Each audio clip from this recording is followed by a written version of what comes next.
Welcome to This Explainer. Today, we're taking a really exclusive tour through one of the most fascinating, mysterious spaces in all of history.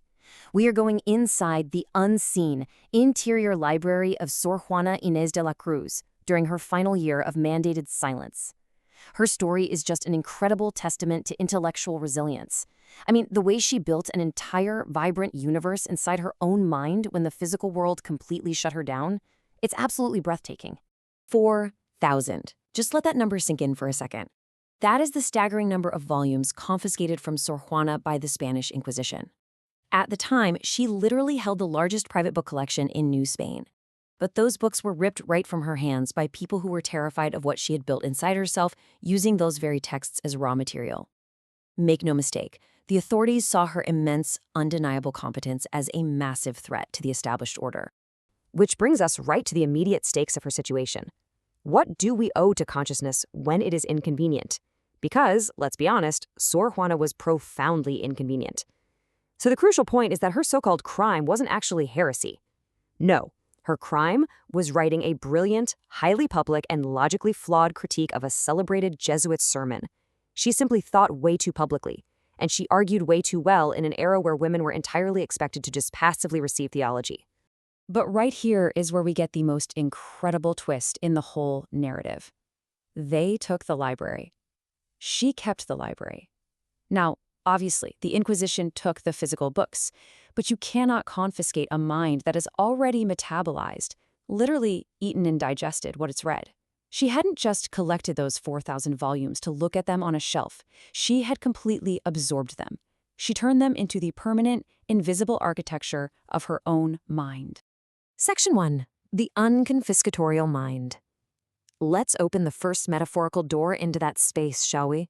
You see, the Inquisition's whole intent was to enforce this sort of noble blankness they wanted a void, but what she actually experienced was this violent, unceasing intellectual fecundity. She realized that silence is just the water continuing to move beneath the ice. Enforced silence totally exhausted her, because her mind didn't stop, it actually sped up. Deprived of a central public channel to speak through, her intellect just moved sideways. It branched out into entirely new, strange territories. She took their prohibition and totally flipped it, turning it into an incredible opportunity for immense precision and deep, unwatchable work. Section 2. The kitchen laboratory. With her formal study dismantled, she was forced back into her immediate physical environment. She was pushed into everyday spaces that were deemed appropriate for a nun. To the outside world, her permitted tools, prayer, contemplation, needlework, care of the sick, the education of young girls, well, it all looked like total submission. But secretly, she brilliantly transformed these mundane, permitted spaces into robust, cutting-edge laboratories for physics and cosmology. Needlework wasn't just sewing, it was a study in geometry. Educating young girls forced her to touch the absolute bedrock of ultimate reality. She proved, once and for all, that the kitchen is a fully functioning laboratory for anyone forbidden from entering an actual laboratory. Okay, let's dive into this because it's one of my favorite examples of her genius. She managed to do high-level philosophy while literally watching an egg fry in oil. She observes, step 1, right? The egg hitting the hot pan. Then step 2, she watches the exact temperature threshold where the egg white changes from translucent to completely opaque. And from just looking at this, she deduced step 3, what we in modern science call phase transitions. She took this physical everyday threshold and used it as a profound metaphor for human conversion.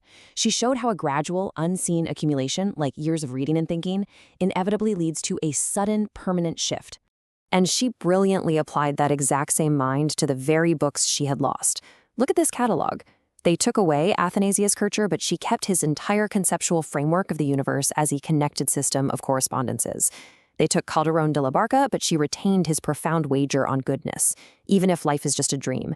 They took Ptolemy's Almagest, which, sure, was substantively wrong about how the universe actually worked, but she kept his beautiful, stubborn insistence on the empirical method. She lost all the paper, but she kept the essential methodologies locked away forever in her mental archive. Section 3. Knowing through the body. This sets up a massive intellectual clash about how we actually acquire deep knowledge. Now, what's really interesting about this slide is the heavy contrast between two entirely different ways of thinking. On one side, you have René Descartes. He's sitting in his comfortable, heated room, deliberately stripping away the physical world to rely purely on disembodied reason. But on the other side, we have the mystic Teresa of Avila in her sickbed. Her environment is embodied, it's messy, it's entirely uncontrolled. Sor Juana looked at this and realized that Descartes' heated room was elegant, sure, but it was totally insufficient. It completely left out the messy reality of actually having a physical body. The laboratory was the body they told her should not think. Sor Juana concluded that the thinking self just isn't the whole story. True, full-spectrum knowing actually happens right inside the physical body. It happens in our relationships, in our interactions, and yes, it even happens through sickness. Pure reason is fantastic, but mystical, embodied attention? That tunes into an entirely different, equally vital frequency of reality. Section 4, Love as Deep Attention. And this brings us to the emotional climax of her story, when a devastating plague hits Mexico City in 1695 and she is forced to nurse her dying sisters. As she nursed the dying, the very women who, in a lot of ways, had acted as her captors, and eventually fell ill herself, she managed to hold two totally distinct views of the plague at the exact same time. On one hand, she held Hippocrates' empirical view. She understood the harsh biological, medical reality of physical systems failing, without placing any moral judgment on it. But on the other hand, she watched her confessors desperately, frantically, searching for religious meaning in the fever. Sor Juana maintained this beautiful, dual capacity for cold, clinical observation right alongside deep, warm empathy.